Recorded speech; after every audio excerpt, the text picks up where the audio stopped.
I'll make this hopefully bigger.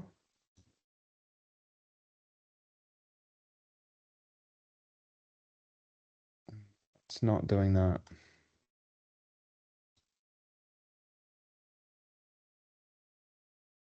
No, that's not doing that either. How do you put the presentation in the Teams meeting? Yeah, because I'm using Teams Online, not Teams app. So let's just view fit to window. Right. Let's just leave it like this. If you do presenter mode, it'd be fine. That's what that is, isn't it? Yeah, but then just move that's the presenter screen. Move that over there. Oh, here we go. All right, cool. All right, everyone, let's get started. So welcome to the plays meeting for Revenge of the Pines and also ADG Day 2026.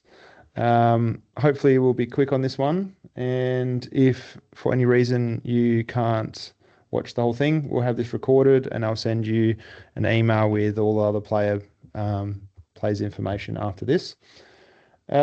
Just quick recap. Just on the agenda, we're just going to go over the event, bit of information, Tournament HQ, PDGA Live, course rules, how to get in. Some people have never been to Pinelines before. I went through the card and we've got about 10 to 15 people. So I do need to go through when the gate opens and where do you drive to the camp. I'm going to go through the timelines, a bit of information about the juniors, and then we'll just quickly go through the holes. There's not a lot to go through. There's only really 2 holes in particular that have sticky OBs and mandatories that we can go through, but the rest we'll just go through them anyway. So I just want to let everyone know we've got 67 players, so it's going to be a full course. The first round will have 7 less players because the juniors are only playing 1 round in the afternoon. But we've only got 3 holes on the course that will be blank. And being Pinelines, for those people who have played Pinelines before, the course can get slow if we have a lot of backups. So just be mindful of that. This I definitely want to stress heavily. So Pinelines is a private course. It's my brother's course. Keenan, he's Mr. Pinelines in this chat. If you need to know any information about Pinelines itself, please contact him. However, for the event, I need everyone to know that entering Pinelines is the gate on the right, not the gate on the left with the wrought iron fence there. If you are confused, if you get to this gate and you're confused, don't drive in. Just call me, the TD. However, gate to the right will get you to the campsite. And I've made a little drawing because I can't find my map from previous years of how to get to the parking. But this is what it would look like. It's roughly 700 meters from the gate. There is a few there's a few roads that go in different directions, but Keenan has put the cones out to make sure we block off roads that you shouldn't be going through. It should be pretty self-explanatory if you just keep driving through. However, again, if you get confused at any moment, just please give me a call.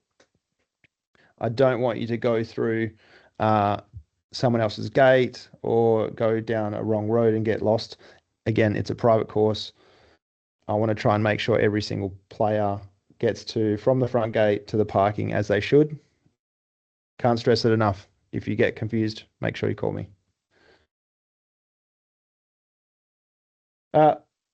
This is what Tournament HQ will look like for those people who haven't been there before.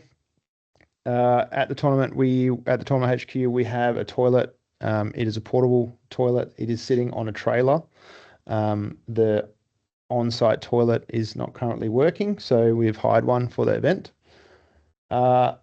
Player check-in will be at Tournament HQ as well. So as soon as you get to the course, please park up, go straight to Tournament HQ, check in, all you need to do is just let the person know. It'll be my old man. He'll be under a big tent.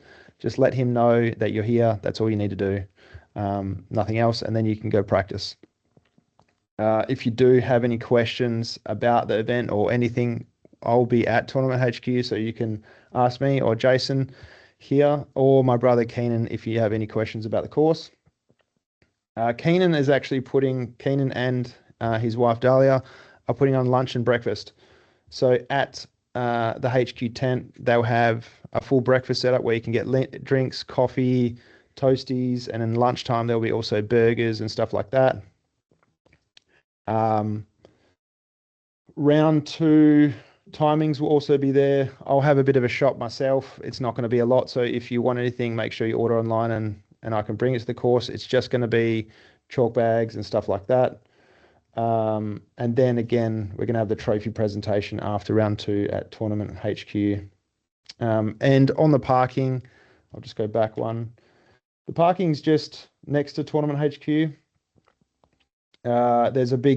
You will probably see a long line of cars, so just please follow that along. Try not to drive into Tournament HQ, just follow along the road and park horizontally along those roads there, because if you go into HQ, it might affect some of the other holes.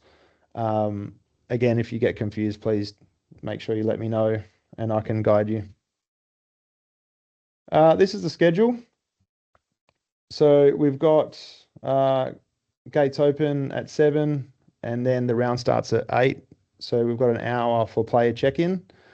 And then also we've got lunch break after round 1. So round should go for anywhere between 2 and 3.5 hours. So we've got a bit of time there, and then we've got an hour and a half break in between. And then 1 p.m. round 2 will start, and then that's when juniors will also start their single round. Again, 3.5 hours allocated for round 2, and then we want to make sure that we've all finished and out of there before 6:30. That's when we're going to have the gates closed. Again, it's a private course. We want to be respectful of the neighbours. Be mindful when you're at pine lines between 7 and 8. There's a bit of a special note here. The neighbours had a funeral the day before, so we really want to keep the noise to a minimum as much as possible. Once play starts, do as normal, but please, again, there's a few holes I'll let you know in particular that we want to be particularly quiet around. We just want to respect them as much as possible. So.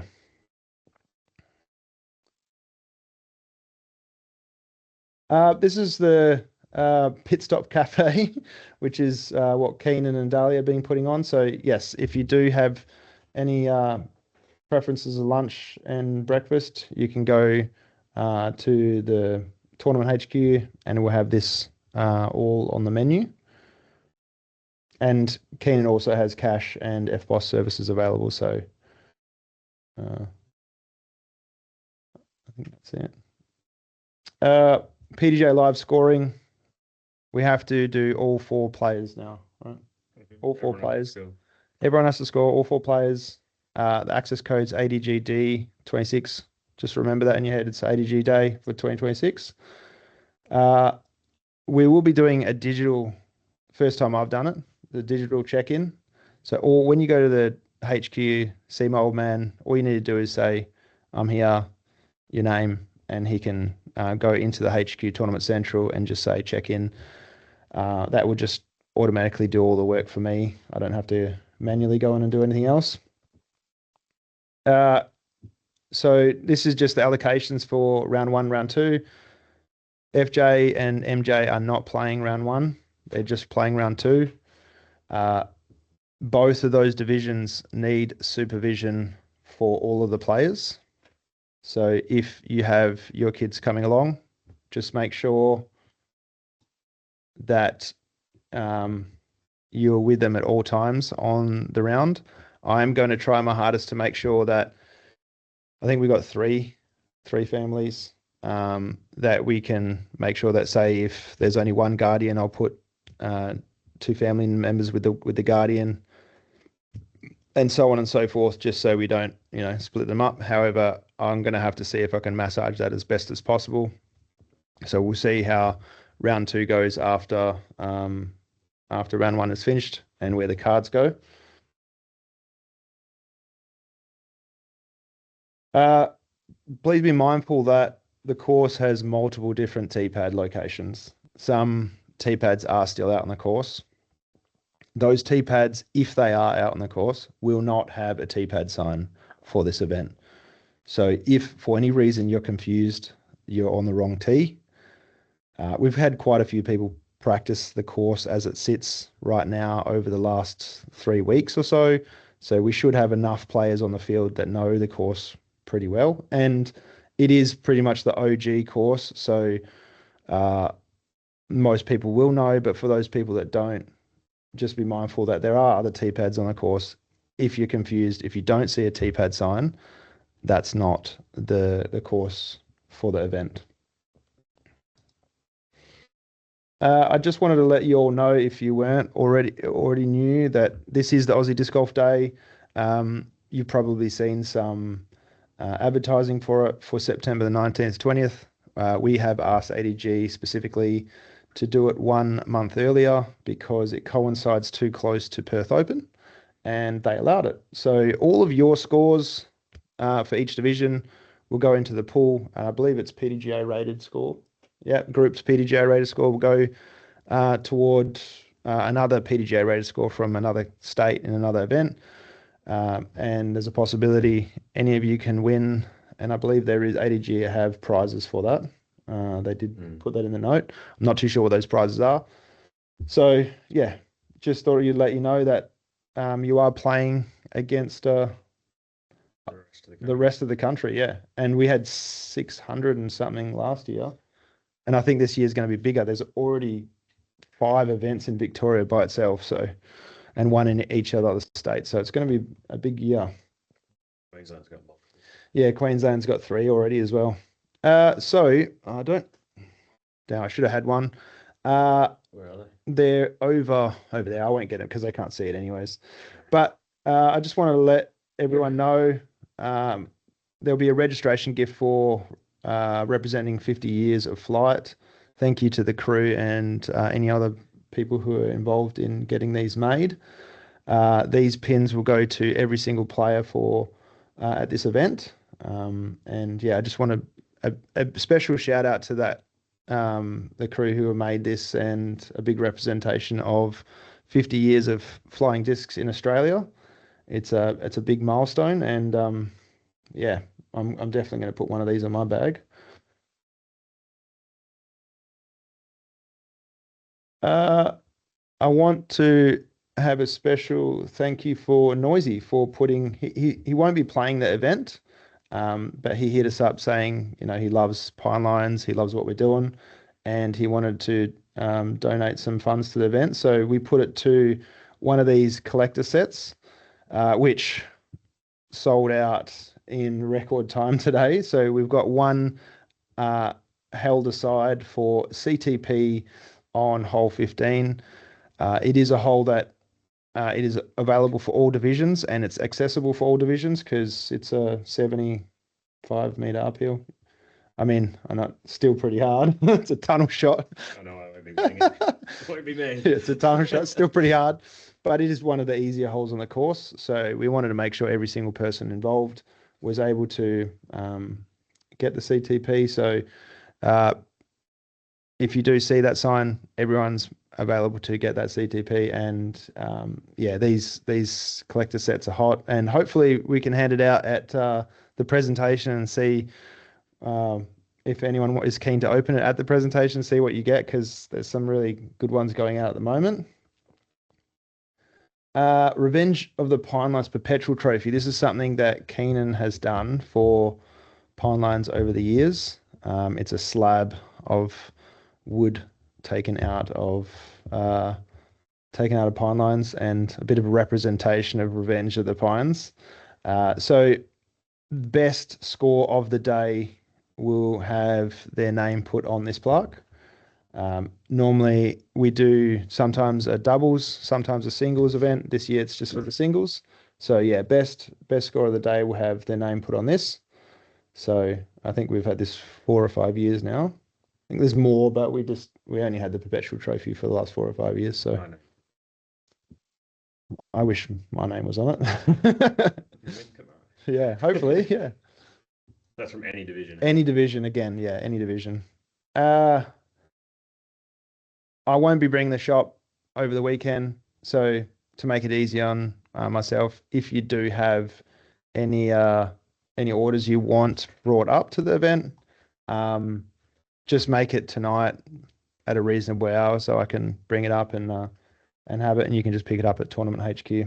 There's a lot of people who bought those the collector's packs. I'll be bringing every single one of those up to Pineline so you can grab yours there. Course rules slightly different. Again, it's a private course, not a public. There will be strictly no smoking anywhere on site.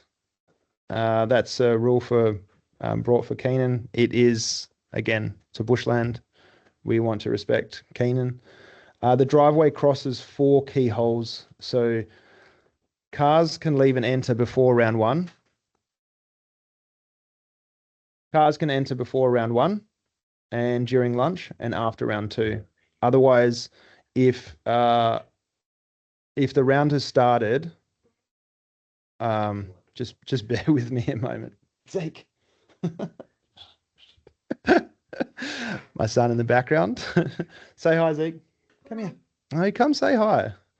You might as well. You've entered here now. Okay, good. Shy now. Yeah, so again, the driveway crosses 4 holes.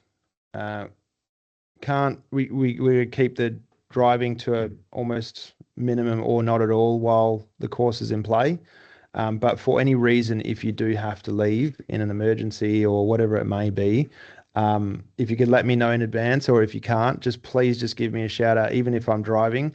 And whilst driving through the course on play, please be mindful of discs flying around and just go very slowly. We want to try and make sure that that doesn't happen, but for any reason, if you do need to leave for any reason, we need to let you to be able to leave. So, yeah, just if you do have to do that, let me know. Hole 1 and 4 cross each other. If 2 cards meet, the lower hole number has right away. Jason says in the past we've done the higher hole has right away. So I've already written it here, so we're just going to do it as the lower hole has right away. So hole 4 waits for hole 1 to clear. There is out of bounds on a few of the holes. They're all marked. OB mandatories and drop zones, and the course has electric fence and barbed wire, which PDJ ruling allows you 2 meters from that. If you don't know what is barbed wire or electric fence, touch it and find out. Speak to your 3 card mates, make the ruling, or you do what he said and touch it and find out. Do not climb over the fences to retrieve any OB discs. Look, if they land close and you can retrieve it with a retriever, that's fine. But if it goes any further than that, just treat it as if it's water. And then Keenan, my brother, will go over to the neighbours after the round and grab it. So please, again, after the round, just let me know if that happens. There's about 3 holes that straddle that, 3 or 4 holes that straddle that one of these fence lines. And yeah, just again, respectful of the neighbours. Please don't just jump over and think you can grab it. Leave your disc there, and Keenan will go get it after the round. Yeah, I did. Oh, I don't think it's going to be much of a problem, but snakes. It's in a bush. It is, it's the end of August. They shouldn't be out, but if they are, please let me know.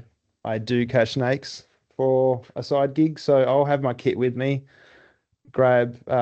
Just hit me on the blower and I can come out and grab the snake if it need be, but I doubt that's going to happen. We've already done that. Round 1, 8 a.m. sharp, please.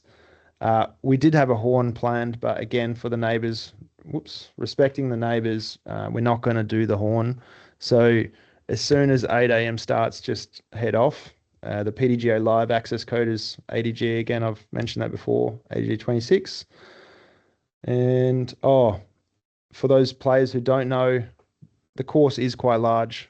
So if you're on some of the holes that are quite far away, give yourself a 10-minute walk before 8 a.m. because particular 2 or 3 holes that can be a 10-minute walk. So make sure you're wary of that. If you are late and the card has teed off, it's the standard rules, the par +4 for every hole missed. The course will be quite full on less full on round 1, but almost completely full on round 2. So please keep in mind the pace of play.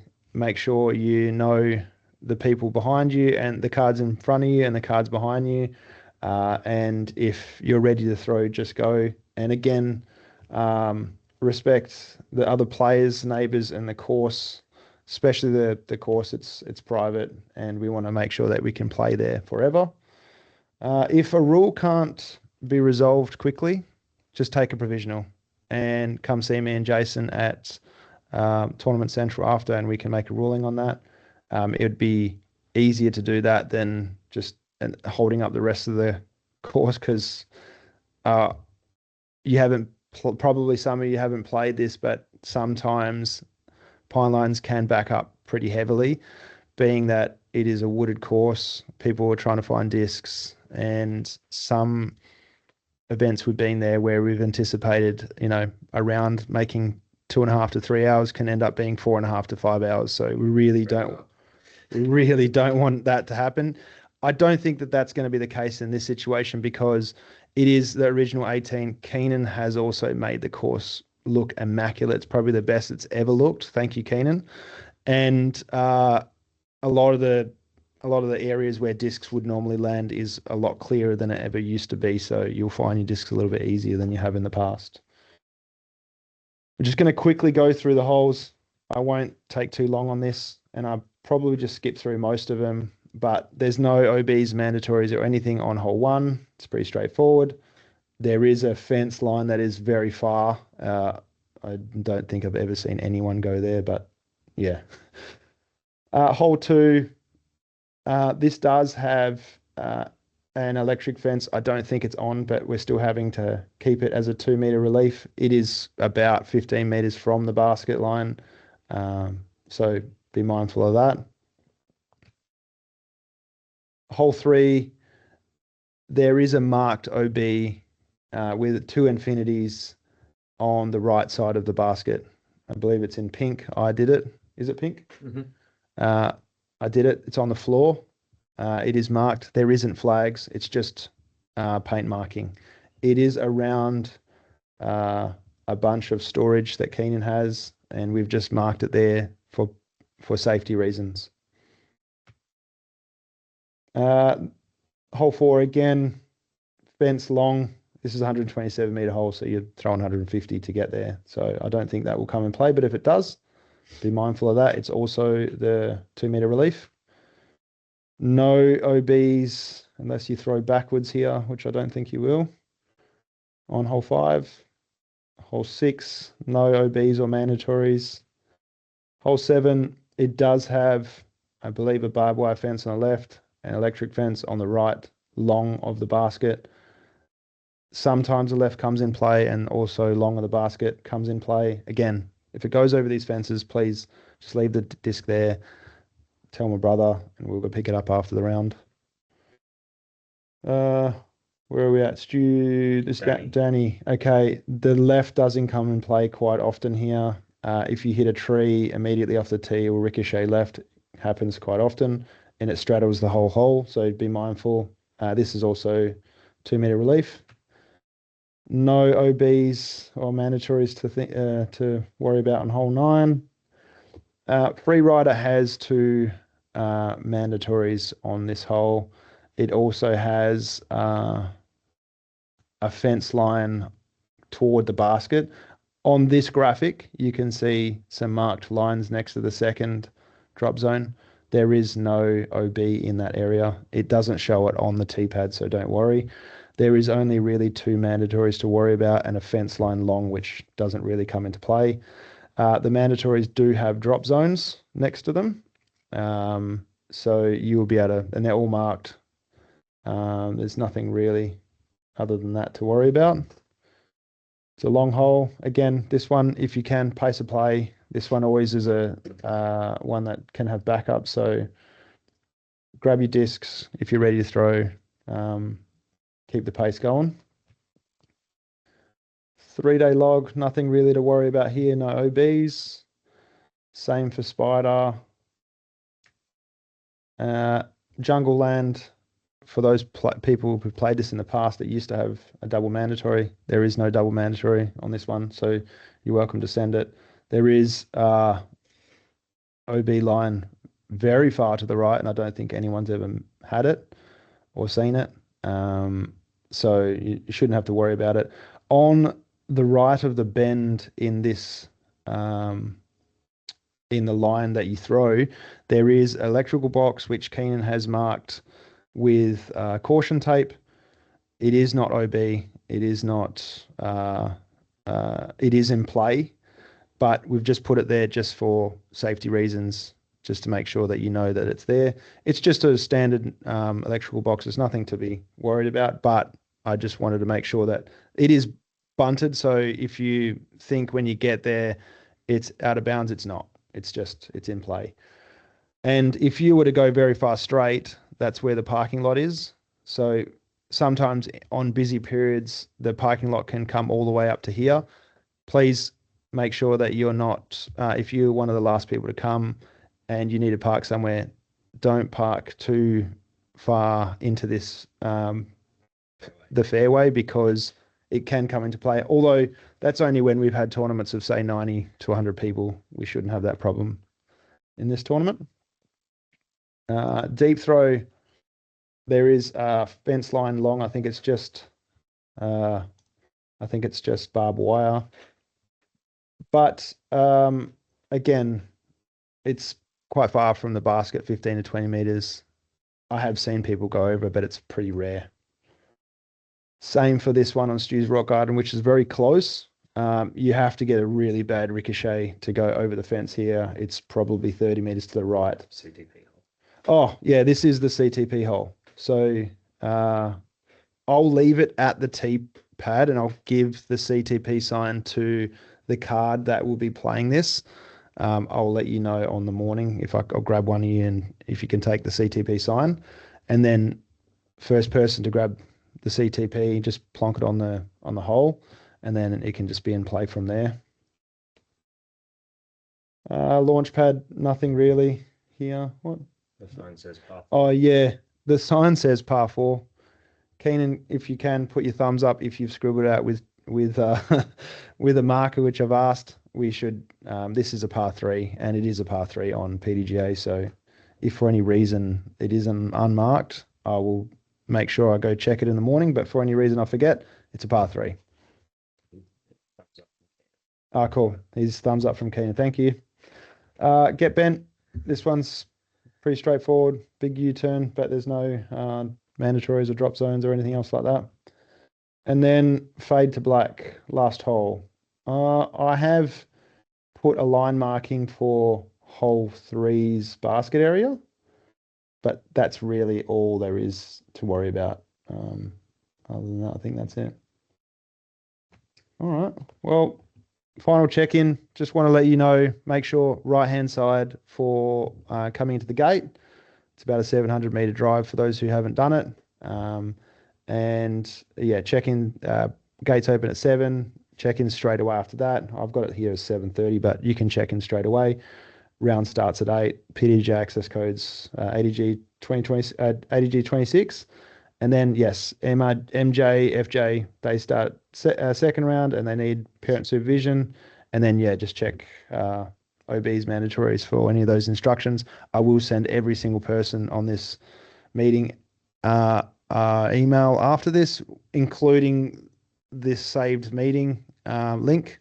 So if you need to watch it and you've only come in halfway, you can watch the rest. It will also have pretty much all this information that I've provided as well. So does anyone have any questions? You can probably just put them in the chat, or if I've got the mic open, you're more than welcome to do that too. I'll give you guys a couple minutes to see if anyone has any questions. If not,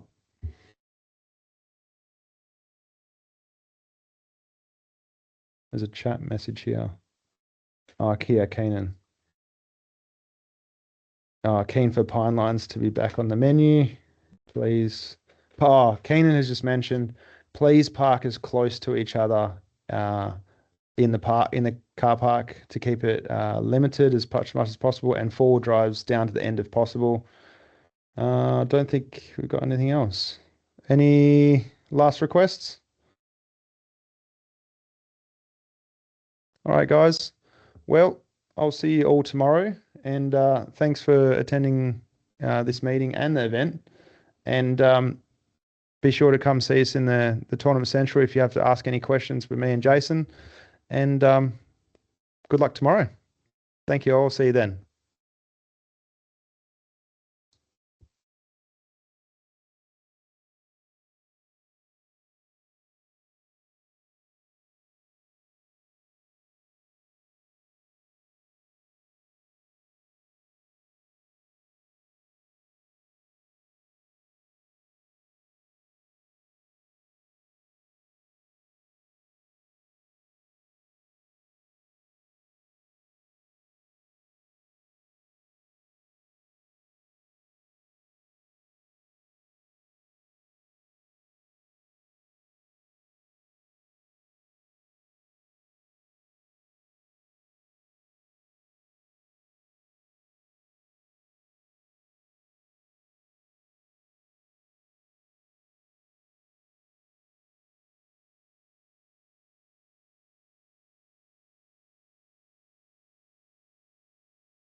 Is that Keenan? That's Crystal. She's still there. Hi, Crystal. Recording. Stop recording.